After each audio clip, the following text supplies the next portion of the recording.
Martín Fierro Digital 2017 y 2019 como mejor radio nativa digital. Conexión Abierta, nuestra forma de hacer radio.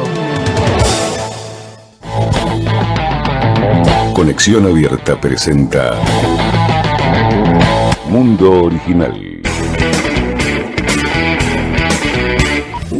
Bueno, como les decía, está Joe ya conectado. Bienvenido, Joe, ¿cómo estás?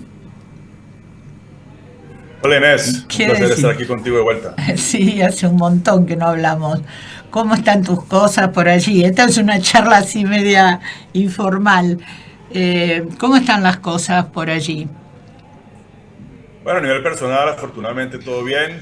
A nivel pueblo judío y Estado de Israel, complicado todo. Sí, muy, muy complicado.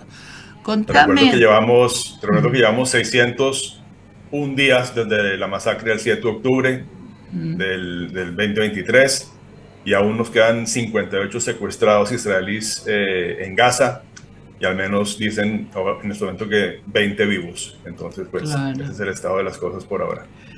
Bueno, vamos a enfocarnos en este atentado, en este último atentado en Washington. Creo que estaban en un evento, ¿no? Cuando se presentó la situación inesperada, creo yo, ¿no?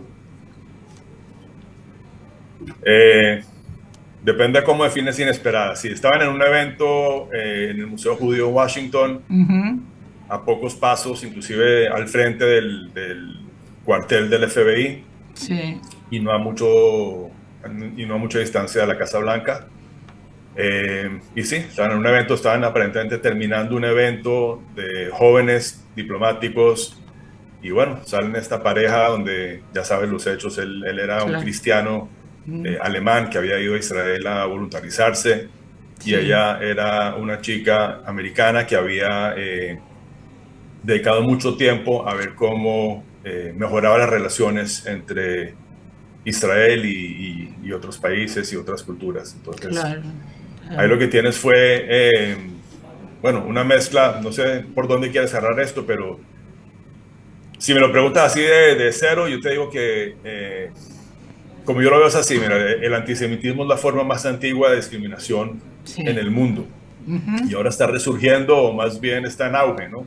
Claro. Entonces, yo no veo que esto haya sido algo esporádico, sino más bien esto ha sido algo planeado hace varios años, específicamente en esta parte de la historia por el Muslim Brotherhood, la hermandad musulmana, entre otros, y financiados por Qatar, entre otros, billones de dólares.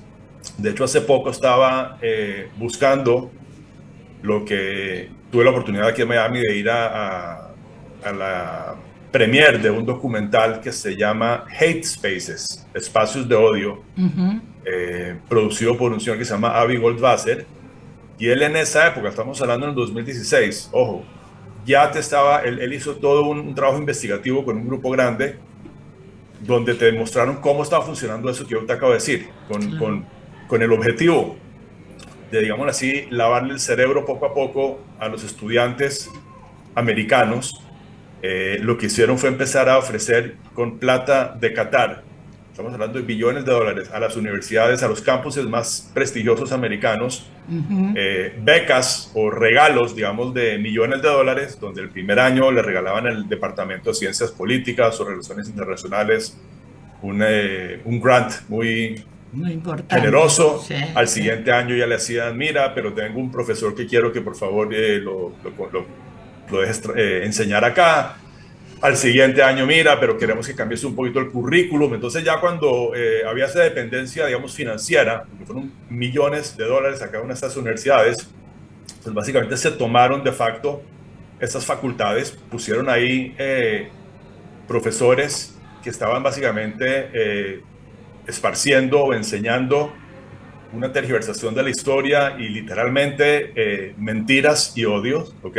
Sí. Y entonces mezcla esto ahora, Inés, con la cultura del Twitter y el TikTok, donde hoy en día estudiamos historia en posts de 30 segundos o 40 segundos. ¿Quién lee la historia y entiende? ¿Quién lee de dónde viene todo todo este rollo, como se dice por Claro, ahí, que claro. si tuviéramos un par de horas podríamos irnos Sí, lo hasta la hemos época de hecho, ¿no? los... Lo hemos hecho, ¿no? Sí, Entonces, sí, todo lo eso hemos viene hecho. dándose y Sí, entonces ahora, cuando tú llegas con un entorno donde tienes esa cantidad de mentiras, pues te das cuenta de una cosa, Inés, te das cuenta que las palabras y los eslóganes importan, claro, ¿entiendes? Y claro. eso hoy en día, digamos, los gritos de Palestina libre y globalizar la intifada es el Heil Hitler moderno, Sí, o sí, como lo dicen sin camuflar los yihadistas del mundo, así como lo hizo Hamas con sus atrocidades y como lo han hecho otros, Hezbollah, los Houthis, etcétera. Ellos gritan Itbah el Yehud sin ningún camuflaje, quiere decir claro. mata al judío. Entonces lo Mira, que yo te digo, ahora yo... mira, esto después Ujú. es como un eco que entonces empieza a contaminar otras y otras esferas. Hoy en día tienes hasta presidentes de naciones, especialmente en Latinoamérica, que repiten estas cosas una y otra vez. Y te digo una cosa, mezcla eso con voceros como el grupo Al Jazeera, inclusive varios de los programas de la BBC, o sea, sigue regando todo esto por todos lados, o por supuesto los influencers hoy en día que son muy importantes, y nuevamente mezcla eso con gente ignorante y al final del día, mira, alguien se lo cree, vaya a agarrar un arma y mata a dos personas gritando viva Palestina. ¿Qué Sí, tenía sí. que ver ahí eso? ¿Cómo va a mejorar eso a los palestinos? ¿Sí me entiendes? Entonces es una cosa que si eso no se para, te digo que como yo lo veo, este tipo de incidentes se van a repetir. Sí, es que ha ocurrido en distintos países del mundo. Nosotros fuimos víctimas de 2 atentados en Argentina. Pero también me preocupa mucho la extensión que está teniendo en la duración este conflicto y saber que parte del pueblo palestino, por ejemplo, ha hecho manifestaciones para que jamás se retire de la zona. Hay como una disconformidad en el mundo que fue creciendo por la situación de los civiles que no tienen nada que ver. Y esto así yo lo cuento, también he mencionado que países como Egipto en su momento no permitían la huida por miedo a instalar dentro de su país los ataques de estos terroristas.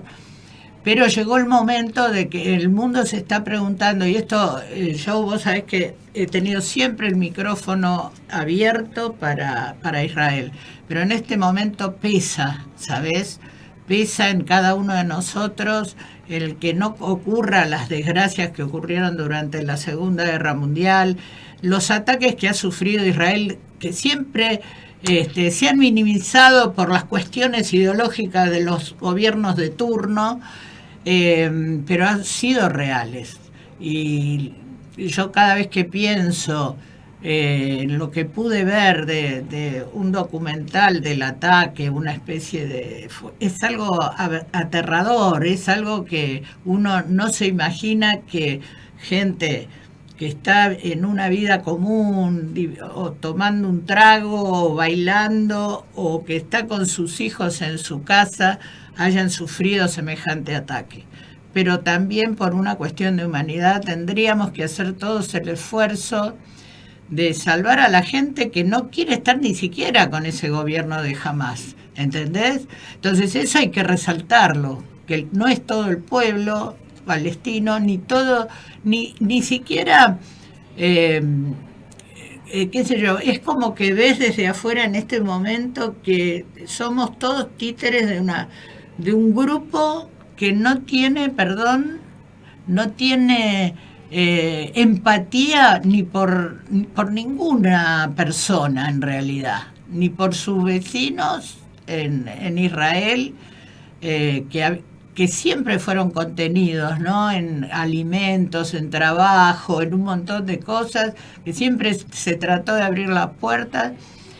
Y ver estos incidentes, que lamentablemente fueron 2 personas, pero hay casos en que han destruido hasta, no sé, familias enteras con estos ataques, como en Argentina. Yo no me puedo olvidar.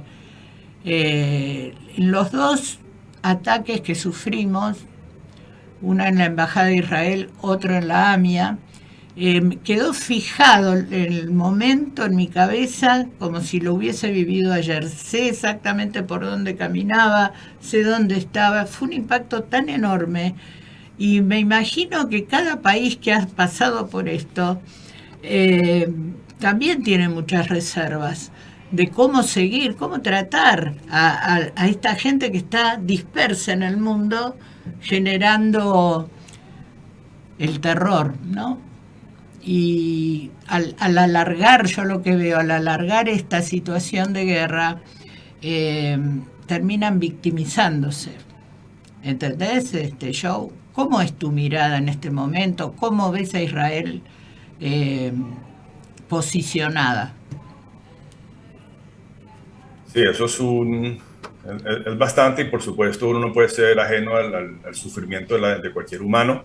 Claro. Sin lugar a dudas, hay muchos humanos en esa parte del mundo, en Gaza, que están sufriendo.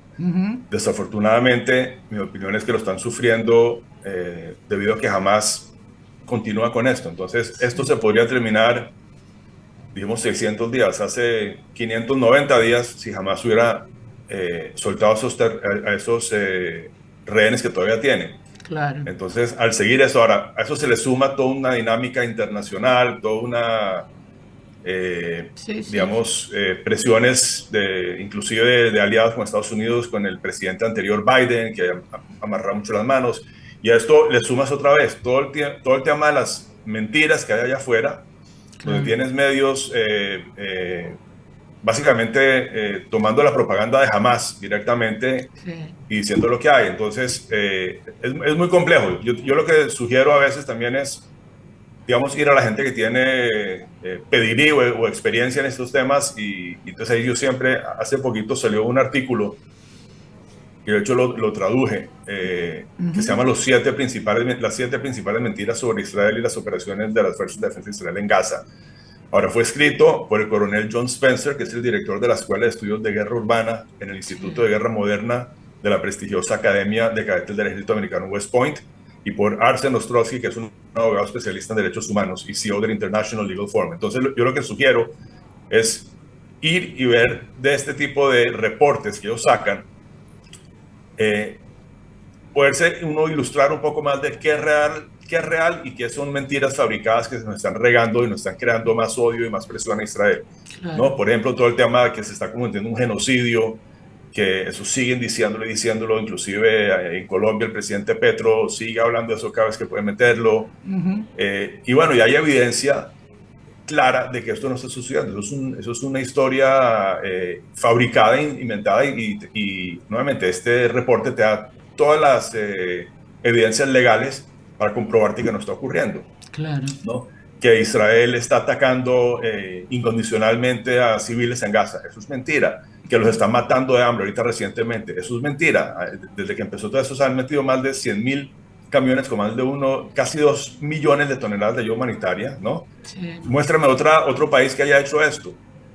Muéstrame otro país que haya cuidado tanto a la población civil cuando hacen bombardeos. Te puedo dar historias de la historia, casos de la historia, Dresden, mejor dicho, por donde lo mires, no existe, ¿verdad? Israel llama, les avisa, salgan que vamos a entrar allá en tanto tiempo, les hace corredores humanitarios, trata de llevar a los civiles a una parte, filtrando que no se metan los terroristas, lo cual es difícil, para después ir y atacar solamente a los terroristas de Hamás.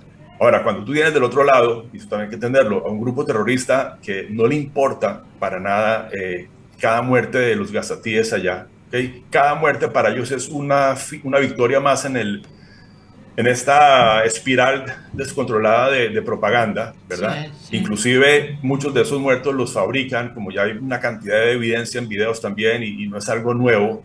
El niño muerto que está con el padre, digamos, sufriendo, y de repente le rasca el pie, y entonces el niño muerto se rasca el pie. Ahora, vuelvo y digo, no te digo que no haya sufrimiento, y te aseguro y te garantizo que a diferencia del otro lado, a Israel, a todo Israel y a todo el pueblo judío le duele cada uno de esos civiles que están sufriendo allá.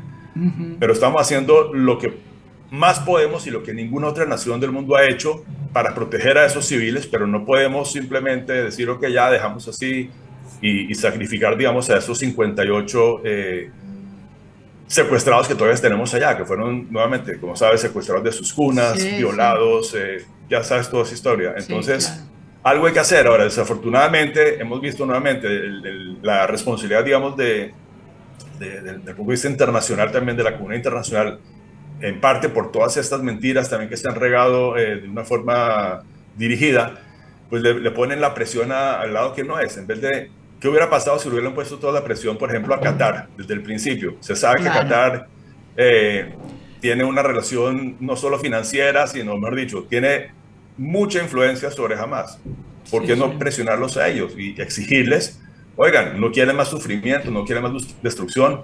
Perfecto, entreguen a los rehenes que tenemos allá, bajen las armas porque Hamas no va a seguir allá, porque ningún país normal del mundo va a permitir que un grupo terrorista que hizo lo que hizo y que aún hoy sigue diciendo que quieren volver a hacer lo mismo, porque esa es su razón de ser, nadie va a permitir que ellos sigan.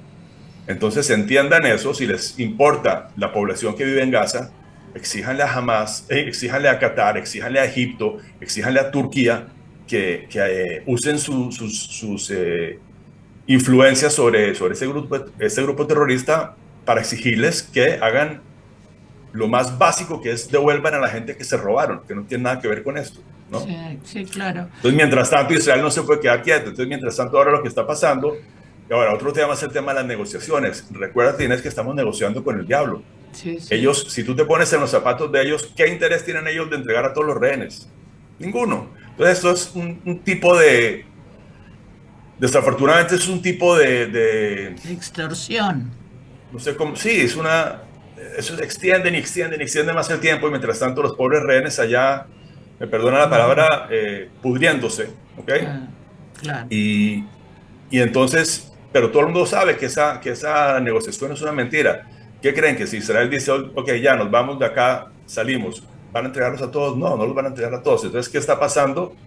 Y hay una cantidad también de mentiras diciendo que Israel no ha aprobado los acuerdos. Eso es un cuento.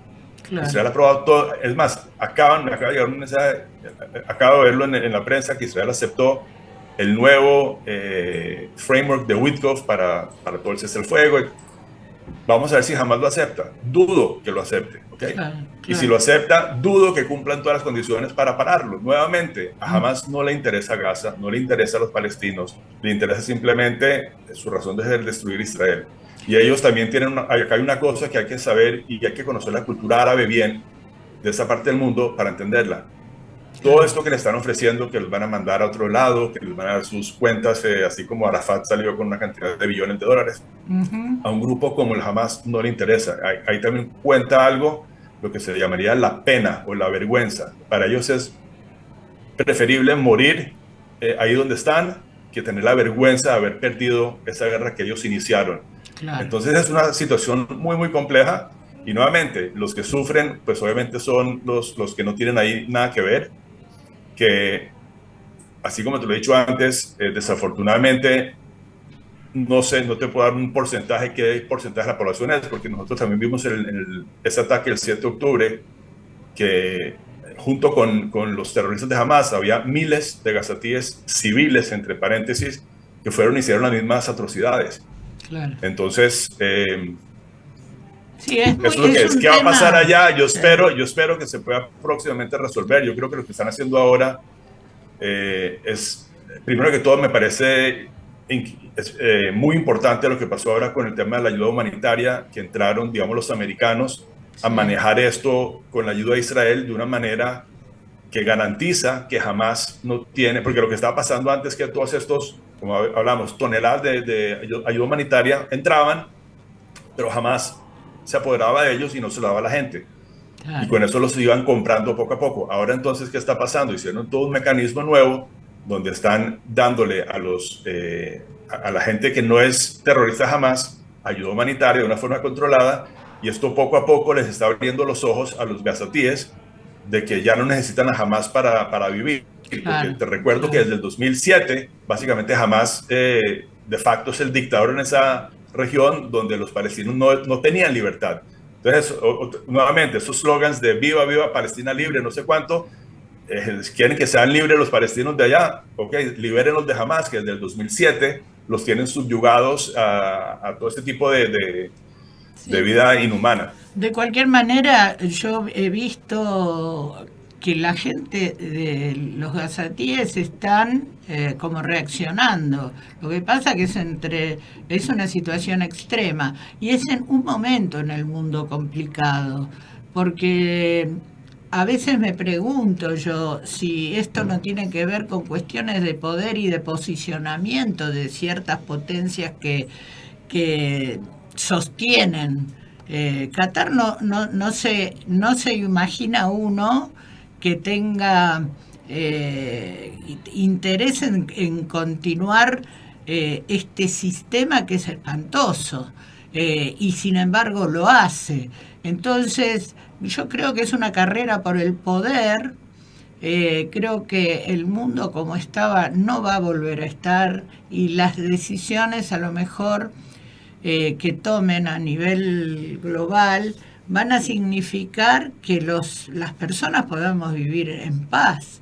La verdad que las guerras no me gustan. Es un principio, creo que todos los seres humanos podemos dialogar, pero hay indudablemente gente con lo que no se puede conversar. El caso de Putin con Ucrania, por ejemplo, ¿no? Que ayer estaba leyendo unas notas en el exterior que Putin decía que no se hagan muchas ilusiones de llegar a un acuerdo. Y yo estoy en comunicación directa con Ucrania y es también desgarrador. Lo que pasa es que el símbolo de lo que se habla sobre la justicia en la región de Israel está siempre puesto en dudas. Entonces, es como que se le da mayor importancia que a lo que viene pasando también en Ucrania y en 37 lugares del mundo más, ¿no es cierto? La última, Pakistán y la India. Los problemas globales en este momento influyen mucho, pero yo creo que lo peor es esta inestabilidad, y por eso me encanta charlar con vos, porque sos muy claro. Esta amenaza constante en cualquier parte del mundo de parte del terrorismo me parece desesperante, a perder la tranquilidad, que es lo que buscan, ¿no? De sacudir los cimientos de la cosa cotidiana que tenemos cada uno de nosotros, de una vida medianamente ordenada, familiar. Nadie está pensando, nosotros tenemos un país, vos conocés nuestro país, que son todos bienvenidos, convivimos con distintas religiones, distintas etnias, distintas miradas políticas, y en que nos peleamos un poco en la cuestión política, los argentinos también he conocido, pero somos tolerantes. Creo que el mundo tiene que tender a eso. De cualquier manera, vamos a hacer un corte, Joe, y te quiero preguntar sobre la cuestión de la seguridad en el mundo, ¿no? Venimos en unos minutos, gracias.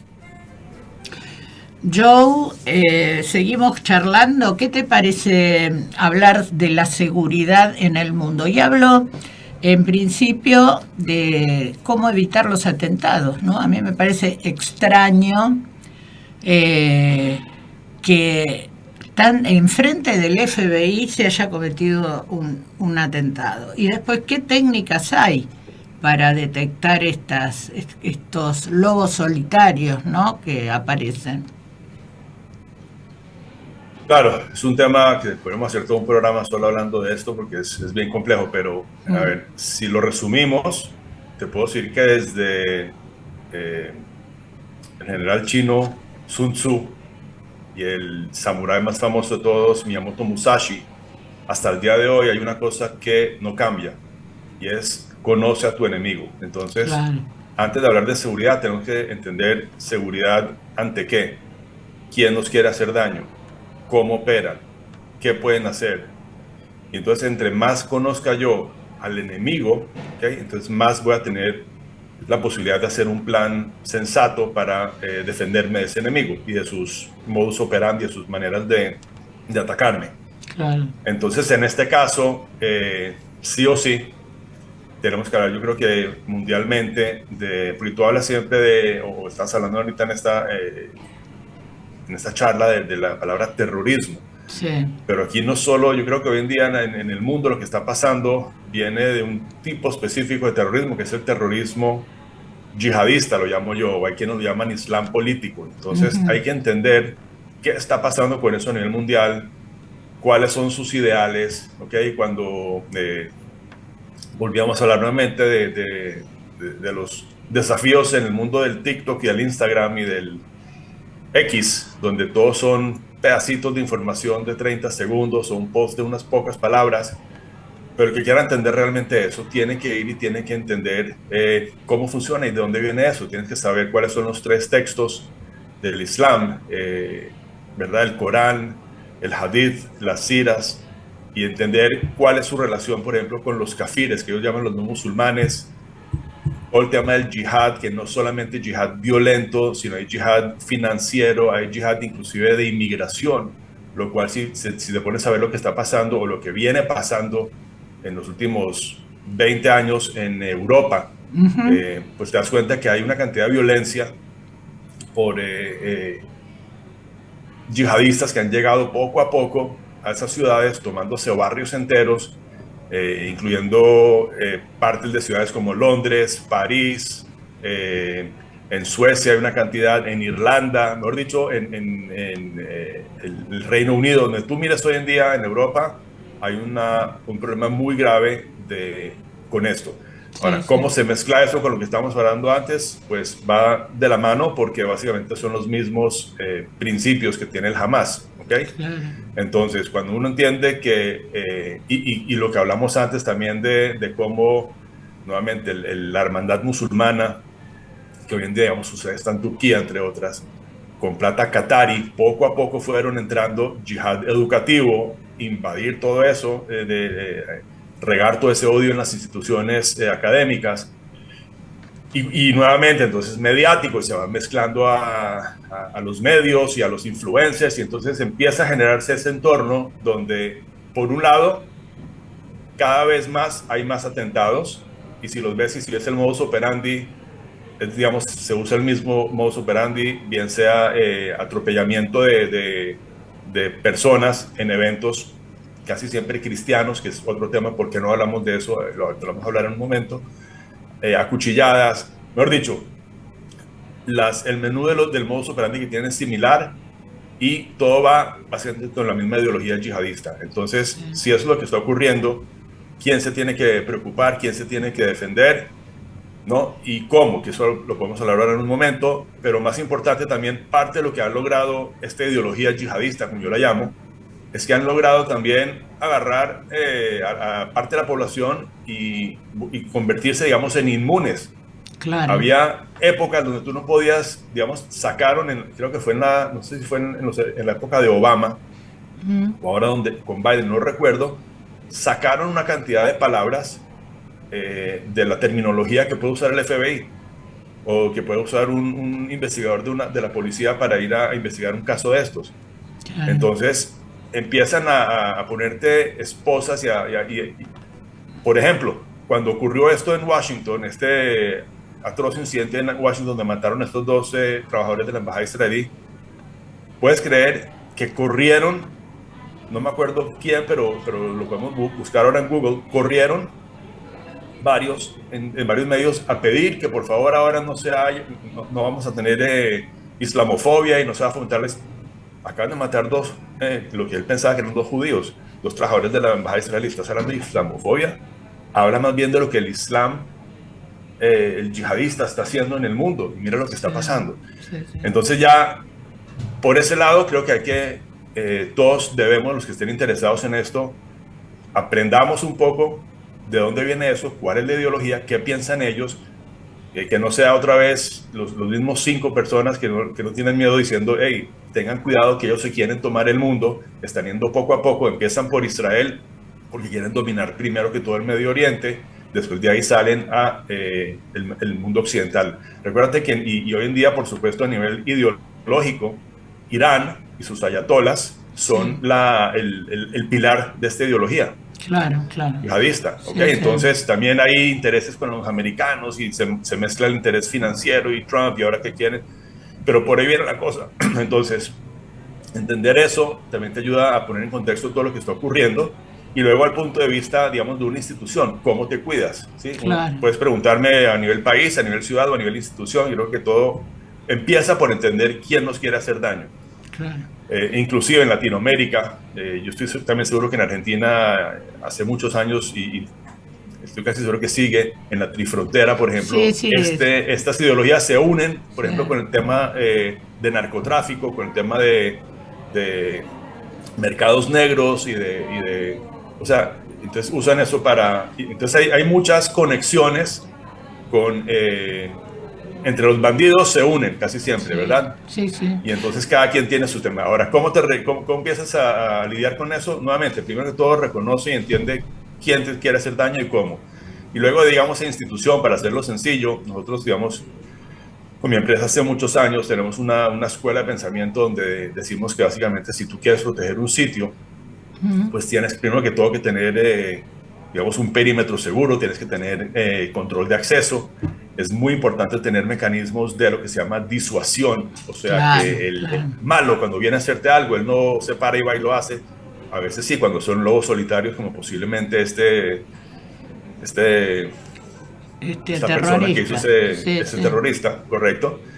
Pero cuando ya es algo más sofisticado, casi siempre van, te estudian. Entonces, cuando ellos ven que tienes un sistema profesional, que tienes guardias alertas afuera, que tienes mecanismos o sea, hay formas de hacerlos entender que no les conviene hacer un ataque ahí y desafortunadamente se van ¿a dónde? Al que no está preparado. Entonces la primera capa, después de tener tu perímetro seguro y tu control de acceso, tu primera capa de protección es tener disuasión. Y hay muchos elementos y podemos ayudar a quienes necesiten en hacer esto. Luego de ahí tienes que tener detección. Si alguien pasa ciertas rayas hacia mi propiedad o hacia mi institución, yo quiero poder saber eso. Entonces hoy en día hay una cantidad hace muchos años era muy costoso, hoy en día es bastante sencillo poner mecanismos de detección, pero tienes que saber. Claro. Y ya lo que viene ahí es lo que nosotros llamamos un mecanismo de delay, o sea, ya cuando vi que alguien se cruzó una cerca, por ejemplo, tiene que haber un mecanismo que no lo deja llegar hacia la parte más protegida muy rápido. Entonces hay formas de hacerlo. Y por supuesto lo último es la respuesta. Ahora, cuando hablas de respuesta, por supuesto nosotros hablamos de, primero que todo, qué tipo de plan tienes. Si es un plan proactivo, si es un plan hecho profesionalmente. Si la gente de tu institución, incluyendo los guardias, incluyendo la gente que trabaja allí, están entrenadas, saben qué hacer. Claro. Si tienen protocolos. Si esos protocolos tienen un director de seguridad con experiencia que sabe hacer que funcionen esos protocolos. Y luego, por supuesto, todo lo que es la conexión con la fuerza pública, etcétera, claro, también es importante. Pero eso es más o menos el modelo que se explica ahora grandemente. Si a la gente hiciera eso, pues obviamente estaría más seguro. Ahora, en eventos, y eso también es muy importante, hay que entender cuando uno protege un evento, se hace todo lo anterior, pero además hay que entender que el ingreso y el egreso a ese evento también tiene que ser protegido porque son momentos vulnerables donde puedes tener una masa de gente entrando o saliendo de este sitio. Y entonces, como hablábamos antes, como uno de los modus operandi es, por ejemplo, agarrar un camión como hicieron en Niza o en Nueva York o en París o en las Ramblas en Barcelona y en tantos otros sitios, pueden llegar y chocarlos, inclusive, ¿verdad? Entonces ahí, Joe, se nos está terminando el tiempo, Joe, y quiero comprometerte a que cuando estés por aquí te acerques a la radio y nos veamos personalmente para profundizar en este tema que es tan interesante. Estoy muy agradecida, como siempre, de que respondas a nuestras inquietudes y te agradezco que compartas con vos con tanta sinceridad y honestidad tu mirada sobre la situación actual. Gracias, Joe. Con mayor gusto. Gracias, Irene. Hasta luego. Bueno, gente, vamos terminando. Es un tema difícil de abordar. Sin embargo, tengamos en cuenta la opinión de los que saben, y como nos aconsejó Joe hace un ratito, buscar, a lo mejor viendo de nuevo este programa, aquellas herramientas que nos ayuden a comprender lo que pasa en el mundo. Muchas gracias, nos vemos la semana próxima, saluditos